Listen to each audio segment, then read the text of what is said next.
रामचंद्र आ सीतांकर ये अलौकिक रूप मर्त्यकटक गोटे गरीब परिवार बारेनारे आदित्य को देखी से सबरा और सबरणी दी जन जाक स्वप्न देखला भैया चमकी पड़े देखी चमकीले देखी चमकीले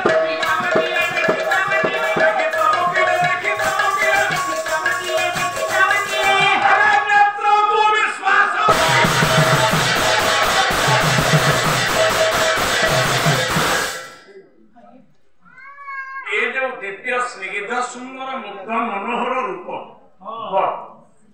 श्रीरामचंद्र ना राम कहीं राम कहीं नाम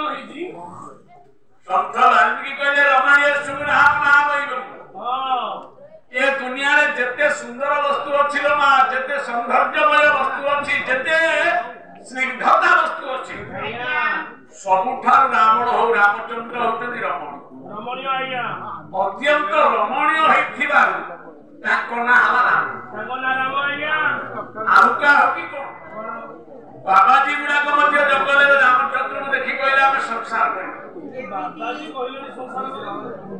राम देखिया को एते सुंदर थिले सबरो सबरणी कोन आश्चर्य हवा आज्ञा बाबाजी गुडा को कहले हमें कौपिनी खाड़ी नै कि एनकी बाहा के संसार करी नहीं जो दिन दंडकारण्य मर्यादा पुरुष राम जाऊे सम्राट भंजंगर आखि पड़ा 88,000 ऋषि माने ये कुमारांग राजीव लोचन को जतरे चाहिए आखि पड़ से माने चिंता कले फिर विधाता भक्तु करंता नारी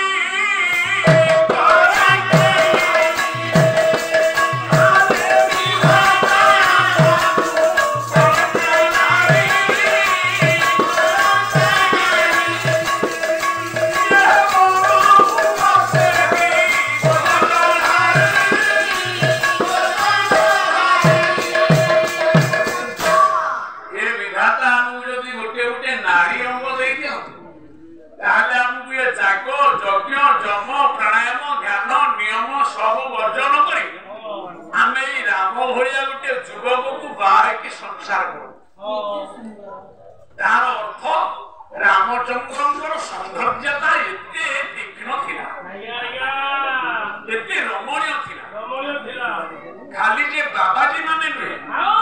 विधवा नारी माने मध्ये रामचंद्र को देखि आश्चर्य है कि संसार परिवार स्वप्न देखिछ ये विधवा चिंतिला नाई सिंदूर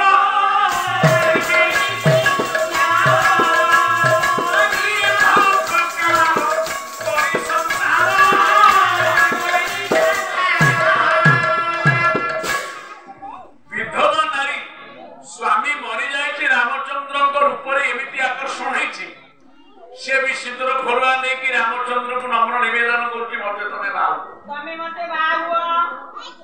जंगल रे सुपर्णखा जाईनी रावण रो भौणी सुपर्णखा विदुषा मरिगला परे तार जान यौवन को भोग करबा पई रामचंद्र को रूप को देखिला तार पुणी संसार करिया इच्छा एडी बाबू तमे टिके मो मथारे सिंदूर देखि तमे मते बाहुआ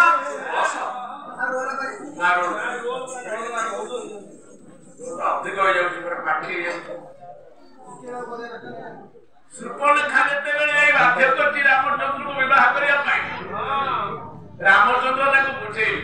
कौन बुझेले रामचंद्र कौन बुझेले बोले तमे जने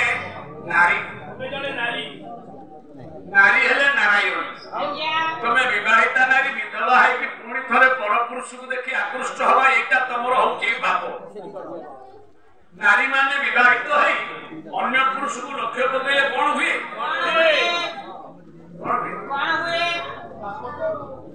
पाप खाली ना कहले विधवा विविध चिंता करिले